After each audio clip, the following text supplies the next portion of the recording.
kasi why mara misa aranda ku dyela so hoyi le gede na yi pfala leyi yona twa ku la ku sweka nyama ya nhloko wa fika gede leyi na yi pfala ende a ya ha pfuleki kusuka la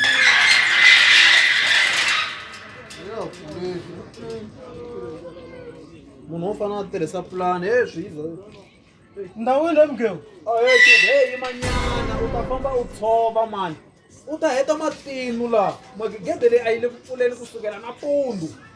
a yi le ku pfuleni i khale kuze mugeu ni twini gede